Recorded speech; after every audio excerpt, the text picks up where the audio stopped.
We will call this meeting to order. Can I get a motion, please, that the agenda for the September 5th, 2023 regular meeting of council be adopted as presented with the addition of sundry item I-1, cancellation of September 12th, 2023 committee of the whole meeting, removal of closed session item M1, RCMP FOIP section 24, advice from officials, and placement of G1 right after the delegation. Councillor Bevan? I'll make it so. Thank you, Councillor Bevan. Any questions, comments, or concerns? Seeing none, all those in favor? That motion is carried unanimously. Can I get a motion, please, that the minutes of the August 15th, 2023 regular meeting of council be adopted as presented? Go ahead, Councillor Moore. I so move. Thank you, Councillor Moore. Any questions, comments, or concerns? Seeing none, I will call the question. All those in favor? Motion carried. We have no public hearings, but tonight we have a very important delegation with us from the Edson Friendship Center regarding the proposed land acknowledgement policy. We have Elder Frida Maynard with us, along with representatives of the Edson Friendship Center. So we will hand things over to Elder Maynard. Thank you so much for being here this evening. Thank you. A lot of familiar faces here. Hi, everybody. Is it okay? Yeah, you're good to go. I said, I see a lot of familiar faces here. Hi, everyone. Too many to name. I would like to present this, I think, when I'm done. Okay. Or now? Does it matter? We can do it at the end if you like. Later? Yeah. Okay. Okay. So you're here to talk about the Indigenous perspective regarding the proposed land policy. So maybe do you want to speak to what this means for the Indigenous community? do you know that I forgot all my all my notes at home?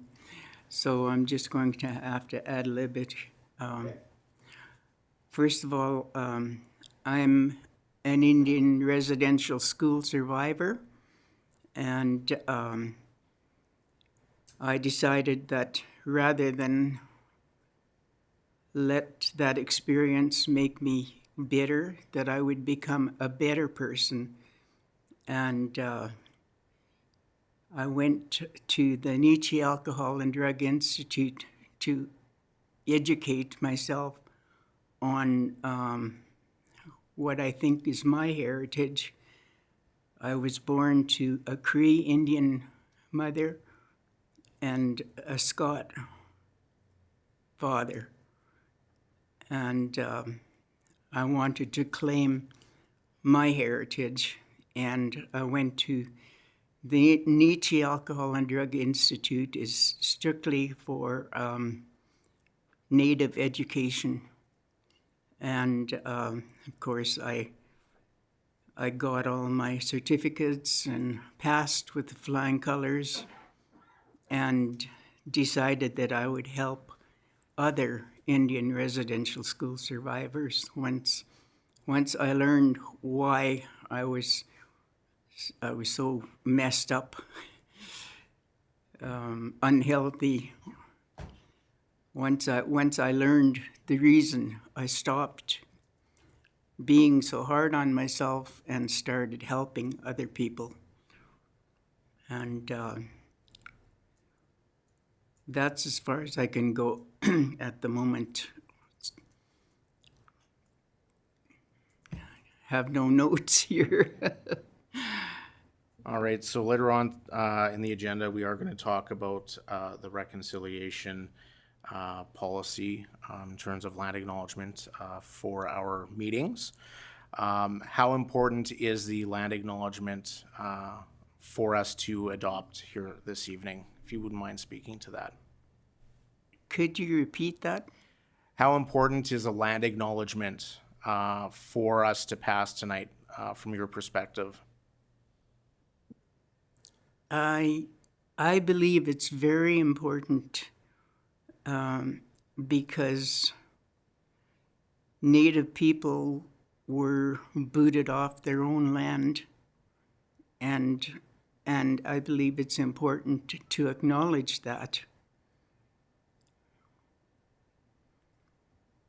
Okay, thank you very much. Council, do you have any questions for Elder Maynard?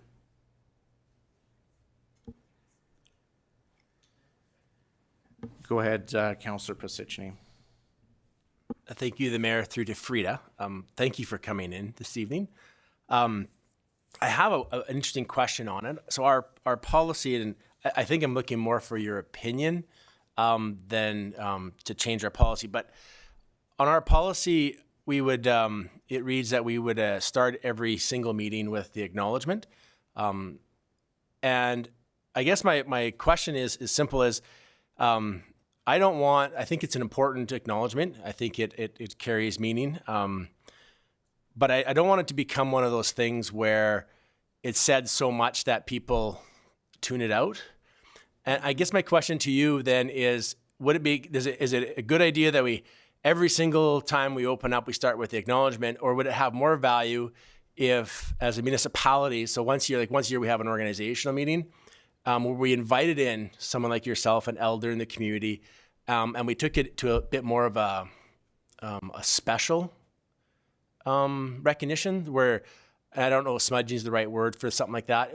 Would that have more value, or is there more value in acknowledging it every single meeting? So I don't want to see an acknowledgement and the importance of this to get drowned out with, we call the meeting to order, we read off the acknowledgement, and then we move on, when we could have something where we have someone like yourself come in, and then we can truly have a proper ceremony. So I guess I'm just looking for an opinion, and I support any direction that you would think would be the best way for us to do this. So I think that it would be important to do the land acknowledgement once, and then invite other Native members to talk about their experience. And I could come back again and talk about, when I bring my notes, talk about a little bit more. Okay, thank you very much, Frida. Anybody else have any questions? Well, we thank you very much for coming here today. We are going to discuss the land acknowledgement right after, so feel free to stay for that discussion. And I believe there's something that you want to present as well. Mm-hmm. This is the survivor's flag, isn't it? This is a survivor's flag. And that's, thank you very much.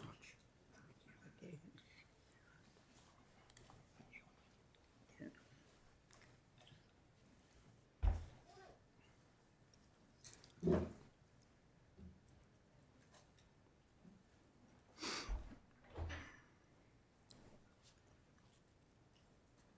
Thank you very much, Frida. You're welcome. And Frida just presented us with a survivor's flag for, I believe, the town hall. So thank you very much. With that, we will move on to our next item, which is the land acknowledgement policy. Can I get a motion, please, that council approve the land acknowledgement policy as presented? Councillor Taylor would like to move that. Just hang on a sec, sorry. I so move. Thank you, Councillor Taylor. And I believe Ms. Byers is going to present this on behalf of administration. Tonight, the land acknowledgement policy and the guidance documents are before you. I did present them last time. I think it was in May. So I didn't plan to present, and go through it item by item. I think more importantly, I just want to acknowledge Elder Maynard joining us this evening, and also just the time that Mr. Beck and I have been spending with our friends at the Friendship Center, more so Renee and Christy, and working through these documents and going back and forth to just really fine tune them so that they were, representative of our Indigenous community. We, are really quite happy, with the work that you've done on our behalf, and really appreciate that, and just the relationship that continues to grow. So in front of you is the policy. Obviously it's up to you, I guess, if you want to adopt it as it stands. There's always the opportunity to make changes. And, one thing that I'm really finding along this journey is there's no right or wrong. We have to start somewhere. We can always change it, down the road. It can evolve as we learn. But I, just respect the opinions of council and how you would like to move forward with it. All right, thank you very much, Ms. Byers, and for your team's efforts on this. And as well, I want to recognize everybody that's here today with the Friendship Center and from our Indigenous community.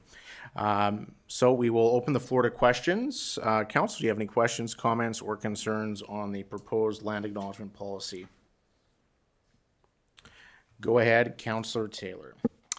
Through the mayor to council administration and our guests from the Friendship Center, I want to thank everyone for their work on this. This has been sort of two years or a year and a half in the process to get here, but it would take the partnership to get here, and that's what we wanted. That's what council wanted from the get-go, is to build these types of relationships with our Indigenous community and to do it together, right?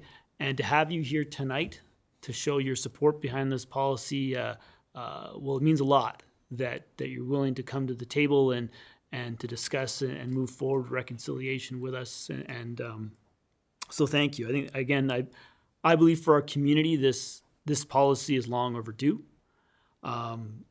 And with that, this is the sort of the first step, as it works. There's so much work that still needs to be done. We can't just, have a policy or just have and do nothing with it and read the land acknowledgement every meeting and do nothing with it. There has to be more. I know at the end of the month will be National Day for Truth and Reconciliation, and I hope to see members of council and administration attend and show their support. And I look at our land acknowledgement and how it can be used. I know within the policy, I think it's 4.3C, allows it to be shown in a variety of different places. Other town communications where meaningful and appropriate. And I look at the TVs at the Leisure Center. I look at, whether it is ahead of our council meetings, sort of getting ready the video as we get ready to show the meeting. I know the Indigenous community is going to be part of the library as well in terms of having a mural or a piece of artwork, and I believe the multiplex will also have that as well, which is important. But these are all small steps that we must take with more to come. So thank you for being a part of this, and I look forward to this continued partnership in the years to come. So thank you. Thank you, Councillor Taylor. Any other questions, comments, or concerns? Just to what Councillor Pisichny's question earlier on in the delegation, I think brings up an important point that there's opportunities probably to do more in terms of some of our more important meetings, in terms of maybe inviting the Indigenous community. So I think that's something that we certainly should look at and talk about moving forward. As well as we are presented with a flag here today, so council will have to make a determination on how we want to display that. I'm certainly in support of this, and it certainly reflects council's strategic priorities, so I will be in favor. Anybody else have any questions, comments, or concerns? Go ahead, Councillor Byer. Thanks. Through the mayor to everybody in our gallery. And Frida as well. Thank you for coming out and showing your support. Truth and reconciliation isn't just a one-way thing here. We're very happy that you're here to work with us on this as well. So because that's a very important process to go through, and I'm glad that you're able to be here at the table joining us with this. Thank you. Thank you, Councillor Byer. If there's no other further questions, comments, or concerns, I will call the question. All those in favor? Motion carried unanimously. We do have a delegation here from the Friendship Center. Did we want to do a photo with council? Yes, okay. So I will just call a 5-minute recess and then we'll resume to our agenda. Okay, so we will call this meeting back to order. So we are going to move on to F1, reading of bylaws. Can I get a motion, please, that council give first reading to bylaw number 2295? Go ahead, Councillor Pasichny. I'll move first reading. Thank you very much. And this is in relation to the aircraft storage fees that we discussed at our last meeting. I don't think there's any further explanation needed. Mr. Kitlitz? No. Mr. Mayor, I'm certainly willing to answer any questions if council has them, but yeah, the RFT is pretty straightforward based on the direction from council during that August 15th meeting. All right. Thank you, Mr. Kitlitz. Council, any questions, comments, or concerns? Seeing none, I will call the question. All those in favor? That motion is carried unanimously. Can I get a motion, please, the council give second reading to bylaw number 2295? Councillor Pasichny will make that motion. I'll move for second reading. Thank you. All those in favor? Motion carried. Can I get a motion that bylaw number 2295 be placed for third reading? Non-debatable. Councillor Taylor? I so move. Thank you, Councillor Taylor. All those in favor? Motion carried. And can I get a motion that council give third reading to bylaw number 2295? Councillor Bevan? I'll make it so. Thank you, Councillor Bevan. Any questions, comments, or concerns? Seeing none, all those in favor? That motion is carried unanimously. All right, we are now going to move on to item G. Oh, sorry. The other motion. Mr. Mayor, on the RFD, All right. there is the motion that's council direct administration to provide reimbursement for the aircraft storage fees paid in 2023 to reflect the amended fee. All right, can somebody please make that motion? Councillor Pasichny? I so move. All right, any questions, comments, or concerns? Go ahead, Councillor Taylor.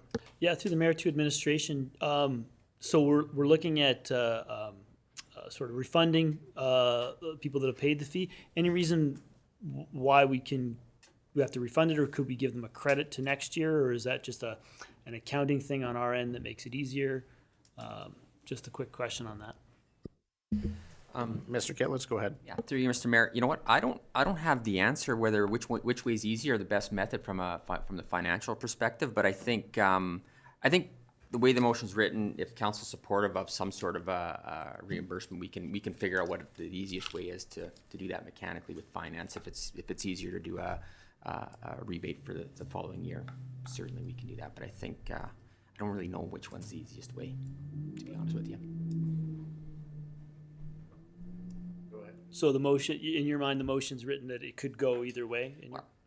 Is that the intent is there? Yeah, the intent is to refund, and whatever mechanism is the easiest way to do that, we can certainly go down that road, I think. All right, thank you. Thank you, and Councillor Pasichny. Yeah, through the mayor to Councillor Taylor. In years past, if you hold taxpayers' money, sometimes you have to pay them interest. So it's not always in the best interest to hold on to people's money. All right, thank you. Any other further questions, comments, or concerns? Seeing none, I will call the question. All those in favor? That motion is carried unanimously. Now can I move on to G2? Yes, all right, perfect. Can I get a motion, please, that council proclaim the week of September 18th through 24th as Rail Safety Week in the town of Edson? Go ahead, Councillor Byer. I so move. Thank you, Councillor Byer, and you will see there in your package that it is CN's Rail Safety Week that's coming up, and recently had a meeting with them, and they did encourage all municipalities to adopt this. As you were, we've had 3 major incidences at rail crossings in just the last month and a half. one in Whitecourt, which caused significant damage and delays. Certainly an important issue. Council, do you have any questions, comments, or concerns? Seeing none, I will call the question. All those in favor? That motion is carried unanimously. Can I get a motion, please, that council authorize the execution of the attached Edson RCMP multi-year financial plan, April 1st, 2024, to March 30th, 2029. Councillor Byer. I so move. Thank you. And I believe we have Mr. Bob Beck and Staff Sergeant Christian Delisle that's going to present on this evening. Come on up, Staff Sergeant Delisle.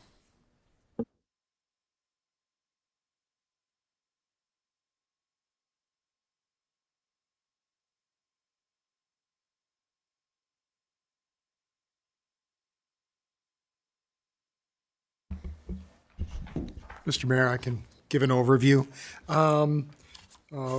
We put the multi-year financial plan on council's agenda for your review.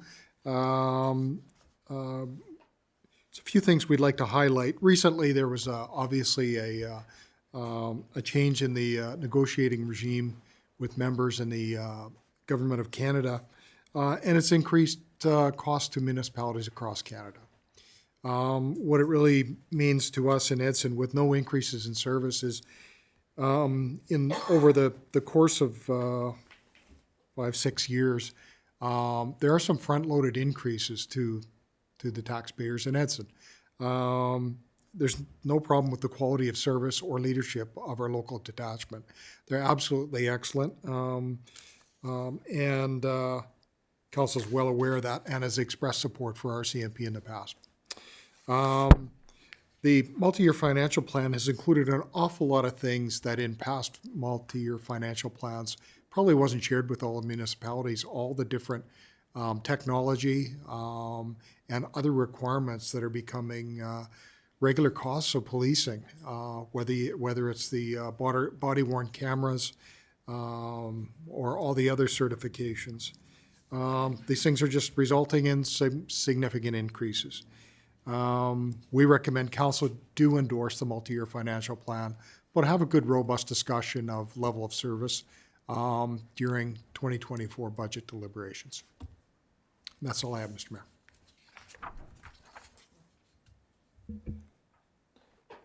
Yeah, good evening, Mayor. Good evening, Council. Thank you very much for having me. Yes, so our multi-year financial plan, basically, it's an agreement in principle with the municipality as to what we anticipate the cost of policing will be. I won't be lying, policing is not cheap. The equipment, the training, the technology that we require to do our job costs some money. And throughout my career, every time we were getting new tools and new piece of equipment, then a new and better one was coming out, or a new program, or the technology evolved or got better, and we always need to evergreen our systems and whatnot. So eventually it ends up being, a large sum of money that the taxpayers of any municipalities have to pay. So this year the multi-year financial plan is, forecasting an increase in the cost of policing for the town of Edson. A few factors that would explain that reason. Some of it is, so we got, first of all, like the salary of the police officers. In a nutshell, how it works is the RCMP billed the municipality on the basis of what they call the full-time equivalent. So the municipality of Edson has on paper 17 police officers, but if one police officer is not here working for reason X, Y, and Z, so on long-term sick leave or on a parental leave or something like that, that person or that member is being taken off that number, and you only pay for the amount of people that are actually working. So that's why you will see in that report that even though you have 17 on papers, you are being billed, or the estimate is based on a 16.5. That's why that number. So the big part of, or the big number is the salary of the police officers and the overtime. That's basically the big number that is in the annual, the multi-year financial plan. But then there's also a few other things that are part of this. Basically, let me just find it here. So we have what we call our equipment requirement. And there's few items, and I'm not going to go through the whole document here, but there's some few items that are coming at the end of their serviceable life. For example, our pistol. It's been put in service in 94, 95. Shortly after, Smith & Wesson stopped making any replacement parts for that pistol. So now we're in 2023. We can't even get replacement parts. And due to the change in the demographic in the police world, also that pistol is probably a little obsolete in the sense that we should have something that is a little bit more convenient for all the genders and all the people that are joining our service, like weight, trigger pull, and all that. Anyway, just technicalities, but it's time for us to get a new pistol. Well, a new pistol, if we look at the actual pistol, a new holster, and the training, it's about $2,000 per police officers. Yes, it will last for a long time, but there's a front load cost for that. Other piece of equipment that we have noticed over the years that would probably be required, so hard body armor. So basically, we all wear a vest, but there's also another vest that can be put on top that we call hard body armor. Those are for calls when, the risk of firearms being, presented or fired or whatnot is a little bit more high. So then that's a piece of equipment that we would be wearing. Well, then that costs about $1,000 per police officers, right? So right now we have some, but we have one per vehicle. The RCMP would like to move to like one personal issue to every members. So things like this. And then we also have what we call like the computer equipment, if I can call it. So AFRAC radios, we're getting into the era where like we need to start evergreening some of the radios. Our dispatch system, SAM, and all this needs to be evergreen. It's been used for so long that I don't think it's going to be compatible with any computer systems anytime soon. So we need to change our dispatching system there. And all this, unfortunately, costs a lot. Right down to our laptop and computers at the detachment. Eventually, in order to be able to support the new platforms, the new Outlook and all this, we need to have the most recent one. So when you add all this, eventually policing cost goes up. Just another note, vehicles, like in recent years, $16,000 more to purchase a vehicle for the RCMP versus a few years ago. So, multiply that by 8 vehicles, costs are going up. This is a brief overview of what the multi-year financial plan talks about. They did a good job this year. They really broke down pretty much every section and every item and the why and how much they anticipate it will cost. That results in a change in the total amount. The estimation for 2024, sorry, before I get the dates wrong. So this year, last year, the policing budget was estimated by the RCMP to be about just under $2.7 million for the municipality of Edson. The forecast for 23-24 is about just under 2.9 million. So about an increase of about $250,000. So for a municipality of the size of Edson, that's a significant amount of money, understandably. But that's why the RCMP is preparing this document, as we predict that the cost of policing will increase year after year. Not necessarily at that rate, but due to all the changes, equipment, tools that we need, will increase. Any questions at this point? All right, thank you, Mr. Beck and Staff Sergeant Law for your presentation. Council will open the floor to questions regarding the multi-year financial plan. Go ahead, Councillor Bevan. Through the chair to Staff Sergeant Delisle. On your report here, you guys are putting in a capture program. That K9, I don't think was in here, but you guys are including that now from K Division was going to put in a capture program for the Oh, yes, yes, all the video camera. yeah. Doorbell. Is that a cost you guys have to build into this? So that program would. Sorry about that. Yes, so that program would be kind of built in. It would be a cost of doing business. There's no equipment that needs to be purchased for this. It's more members creating a list and a local detachment, having it maintained by an employee at headquarters and whatnot. No, so there's There are some fees, obviously, because there's some employees working on it, but it would not, no, it's not included in this because it would not generate like significant fees, like, getting a new pistol or getting new tasers or things like this. Counselor Byer. Thanks. Through the chair to Staff Sergeant Doyle, thanks for your presentation. And this is the first time we've ever had a multi-year financial plan kind of laid out to us like this. There's a lot of information with all the different equipment components that I suppose I never really considered before. And I noticed a lot of them talk about, training required for each of those. Because council, our role is not to decide whether you do this piece of equipment or not, but it's just, here for information, is level of service and the budget, right? But all these components talk about training. How does training, how much training does it take for an officer to do all these? Are they just one-day courses or a couple hours here or there, or like how does that eat into their working time? No, that's a good question because training is a big component of the RCMP life. We have to maintain a certain standards, meet some benchmarks, so we deliver a safe, service and the proper service. So in terms of training, there's different types of training. So you would have like our mandatories that we would do every 3 years.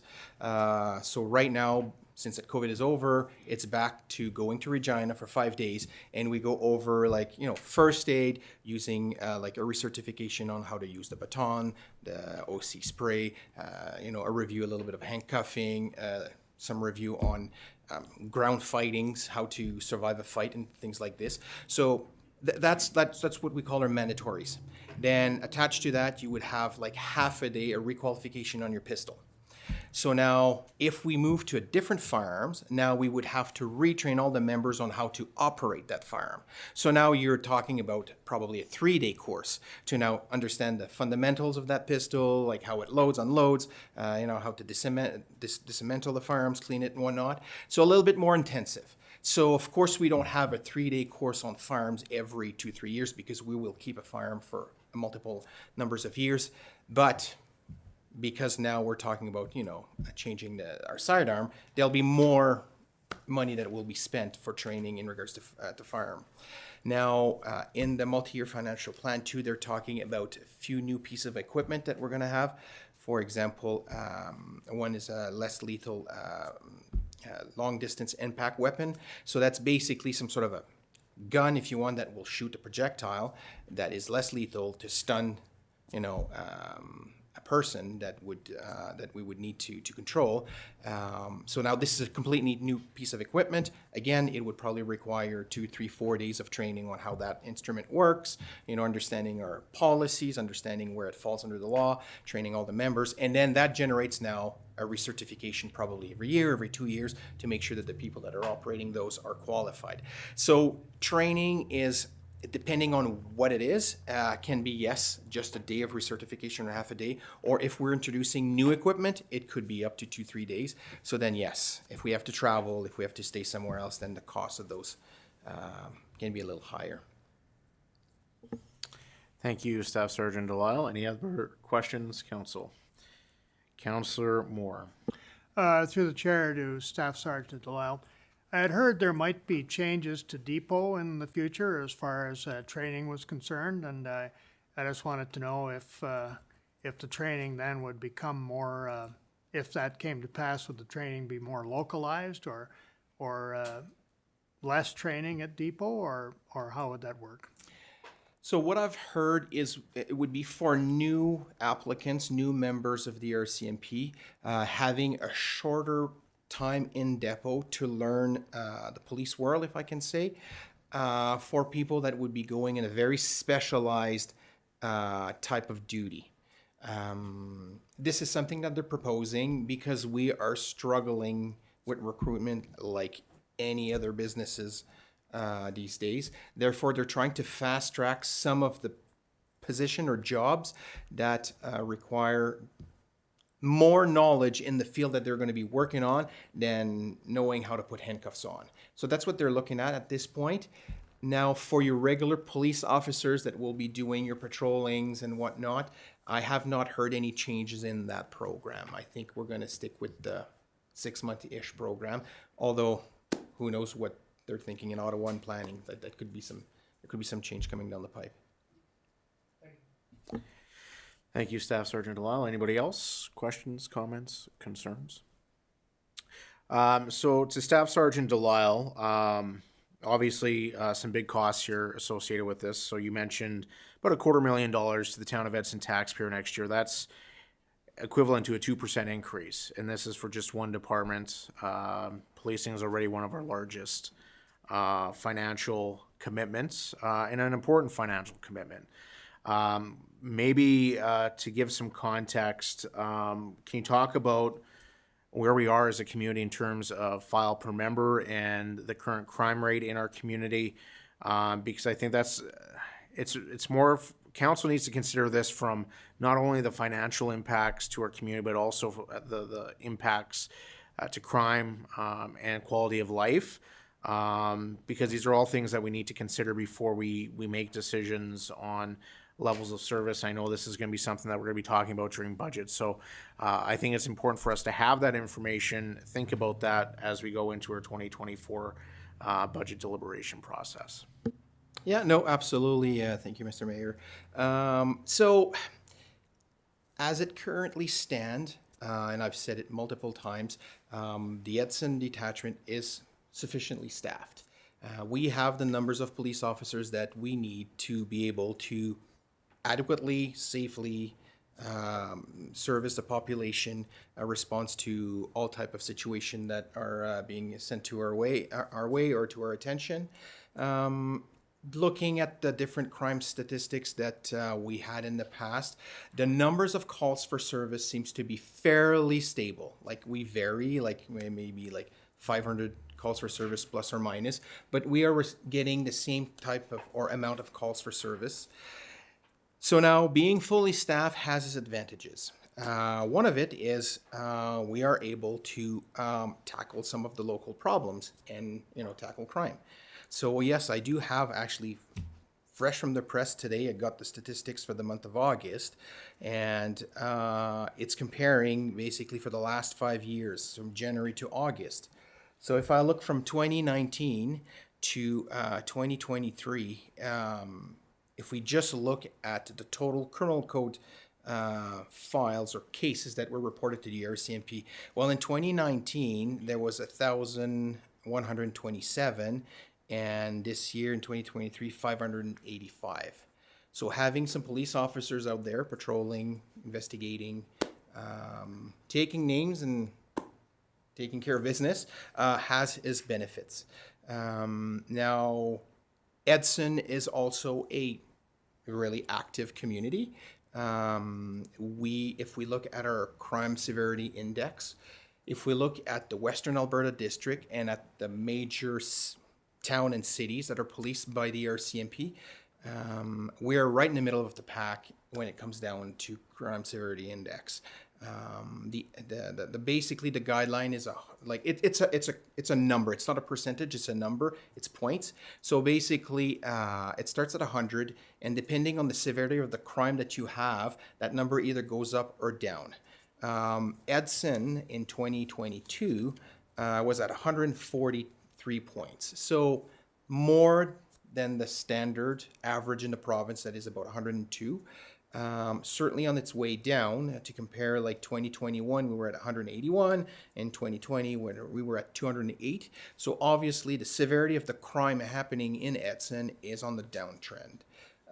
Just to give you an example, in WAD, those municipality I was talking about without naming them, Edson being in the middle, so the highest one is 196 and the lowest one is 112. So this is about the range that we're at here. And just so you're aware, like there's some municipalities or area in the province that are extremely higher. It can go, like, for example, I have one here like 727. So crime can go up.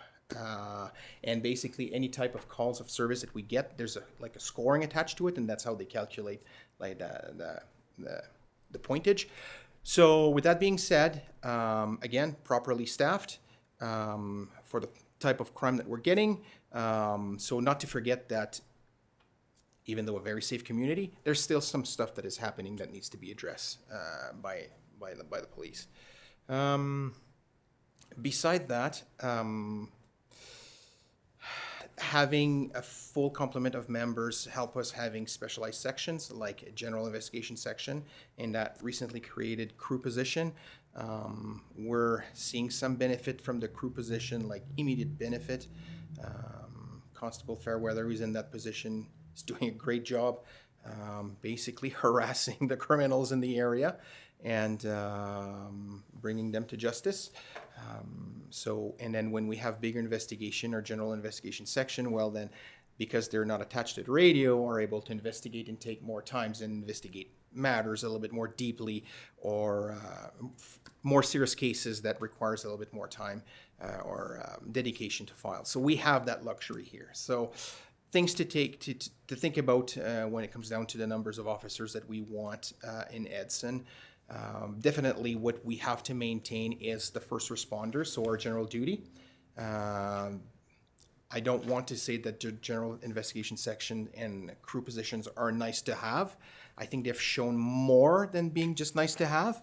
But fundamentally, yes, the meat and potato are the boots on the ground that are responding to the day-to-day calls. All right, thank you, Staff Sergeant Delisle. Councillor Pisichny. Yeah, through the mayor to Staff Sergeant Delisle. When you talk about files and calls and numbers, are those files, when you talk about the number, let's say you said back in 2019 we had 1,000 and we're down to 500. Are those like if somebody phones the detachment, is that recorded and considered a number, or is this like when an actual file is created? So these are what we call our criminal code files. So it's not the total of files. It would be the numbers of break and enters that are being called in, the numbers of assault that are being called in. Yes, this is an actual file. So if I further, Mr. Mayor, so if I was to pick up the phone and call the detachment number and get the dispatcher and say I had, my car was broken into. Yes. Now, does that count as the call, or is it when the officer comes, opens a file, and then does his investigation? So when you call it, it generates a file, or if a file is not generated by our dispatch center, the member going somewhere will generate a file. He will create a file, yes. Right. It answers your question? Yeah, just because stats can be misleading, right? Oh, I see what you're saying. If you don't open a file, then you could easily lower your numbers. But if a file is created by a dispatch center where every call is recorded, then it's hard to play with numbers. So I was just curious if that was the case. Yes. Okay, I understand your question. So these were incident reported to the police that we actioned. If it was not called to us, so if your neighbor got broken into and he's not calling us, no files are being created for that because we don't know. Correct. Mr. Mayor, just because sometimes you hear the stories where, people have a minor crime or something happens to their thing and they call it in and they say, well, an officer never came and saw me. So is that the person saying that, or is that not actually happening? So to me, if you call into a dispatch center, a file should be created and somebody should look at it. So. And it is. You're correct. All right, thank you, Staff Sergeant Delisle. So when I look at this list here, and look at some of the serious incidents involving police across this country in smaller communities, New Brunswick comes to mind, Nova Scotia. A lot of these things are for the safety of our officers, our boots on the ground, and as we know, criminals and crime is becoming more dangerous. So I certainly have no issue with the equipment that's being required. I'm a firm supporter of body-worn cameras. I think it keeps everybody honest on all sides. I'm not, I have no concerns with that. I think from my point of view, my perspective, my concern is we are seeing a huge escalation in costs in a short amount of time with a lot of other pressures as a municipality. So I think these are things we'll consider during a budget process. But I'm also very conscious of the fact you start lowering the amount of members, then all of a sudden some of that proactive stuff, such as the crew position, all of a sudden you have slower response times, and then you're actually creating a problem where you require more police. So those are things that I think we all need to keep in mind. But having this plan at least allows us to formulate a plan on how we want to address that moving forward. So Thank you for your presentation here this evening. Council, do you have any further questions, comments, or concerns? Seeing none, I will call the question. All those in favor? And that motion is carried unanimously. And can I get a motion, please, that council refer Edson RCMP level of service to 2024 budget meetings for further deliberation? Councillor Taylor? I so move. Thank you. Any questions, comments, or concerns? Seeing none, I will call the question. All those in favor? Motion carried. Thank you very much. You're free to stay, or you can leave if you like. We have no information items, no sundry items. Oh, we do.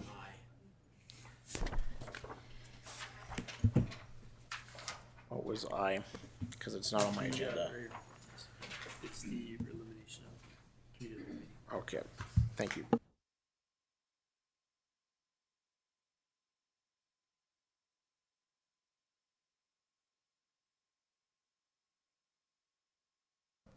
I so move. Thank you, Councilor Moore. So once again, the motion is council cancel the September 12th, 2023 Committee of the Whole meeting. And as per the RFD, we have no items for next week. So council, do you have any questions, comments, or concerns? Seeing none, all those in favor? Motion carried. Thank you. We have no further items, so we're going to go down to council committee reports, and we are going to go back to August the 16th. And we will start with Councillor Bevan. I have nothing to report. Thank you, Councillor Bevan. Councillor Pisichny. I have nothing to report. Thank you, Councillor Pisichny. Councillor Moore. I have one item. August 31st, we had Edson District Historical Society meeting. It was very productive, and we also had a nice tour. It was at Val and Clayton Dearden's home, so we had a nice little tour of there, and they even have an outside room where we can gather, and that's where we did. And it was, kind of a look back to what we have done this year and a look ahead. So it was very productive. Thank you. All right, thank you, Councillor Moore. Councillor Byer. I have nothing to report. Thank you, Councillor Byer. And we will go to Councillor Taylor.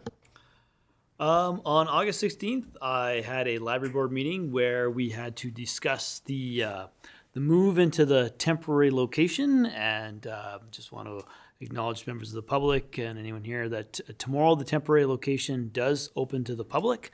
It is in the old Synovus building next to Century 21. There will be a service level change.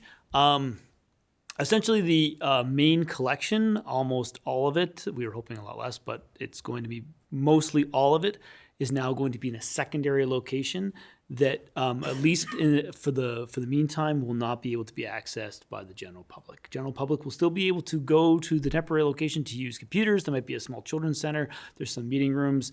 They will be able to take out books from Yellowhead Regional Library, and we'll have a very small gathering of like a variety of genre of books from our collection. But this is all a means to an end, and the means is interruption, but the end is that we'll have a brand new facility in eight months or so. And I know construction or demolition has already begun last week, so that's great. So then on August 24th, we had our youth council wrap up where I attended as mayor. This wasn't a catchy moment here. I just, with Councillor Pisichny and Mayor Zahara, we proceeded, thanked, we had four graduate from youth council, moving on to three. Presented with certificates, and of course now we're looking for applications for this coming term. So spread the word on that. And on August 28th, I attended another library meeting as we continue our search for a library director with, I believe I was just checking my email, news happening shortly. Can't announce anything yet, but news happening shortly on that front. And that is my report.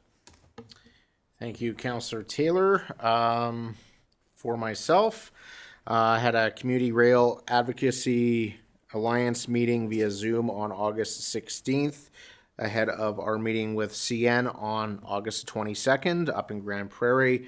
I was there along with a number of members. I think we had 25 members participate.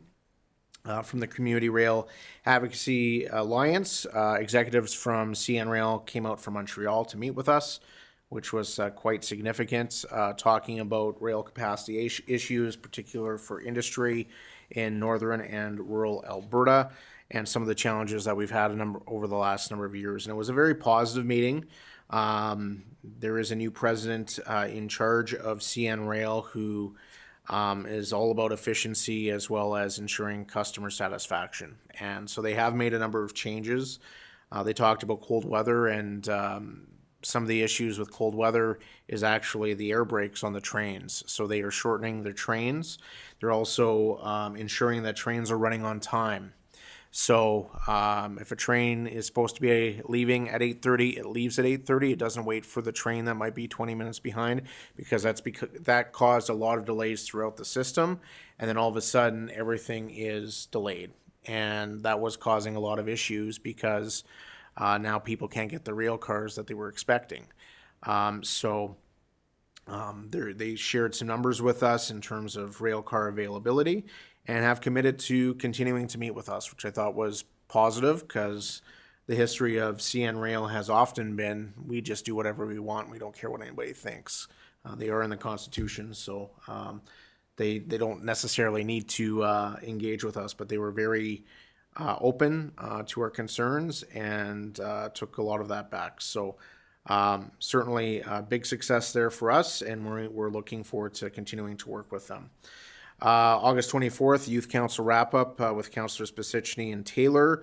On August 25th, met with representatives from Alberta Munis. Both CO Beveridge and I will be presenting at this year's conference regarding emergencies and wildfires. So we met with them to discuss that. And then on August 29th, we had an after-action report meeting regarding the recent emergencies with our consultant, which will be submitted to the province as a part of our disaster recovery program application as well. And then earlier today, Councillors Pisichny and Byer met, and I met concerning the multi-use facility. So that is my report. And if you want to amend Councillor Byer and Councillor Pisichny's council committee reports, we certainly can do that. We have no financial items. Questions from media and public regarding items from this council meeting?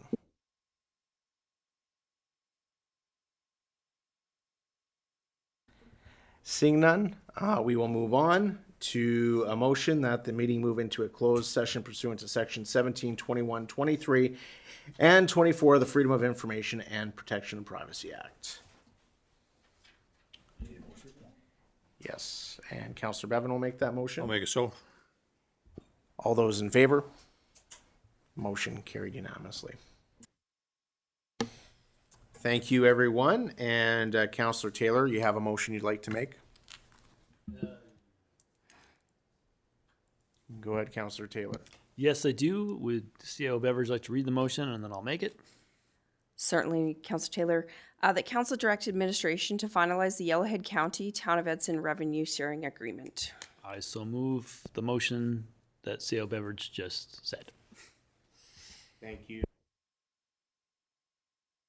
Thank you, Councillor Taylor. Any questions, comments, or concerns? Seeing none, I'll call the question. All those in favor? Motion carried unanimously. Councillor Chouinard is not here, so Councillor Pisichny, would you like to make the next motion? I'd like to move that we adjourn this meeting. Thank you, Councillor Pisichny. All those in favor? Motion carried unanimously.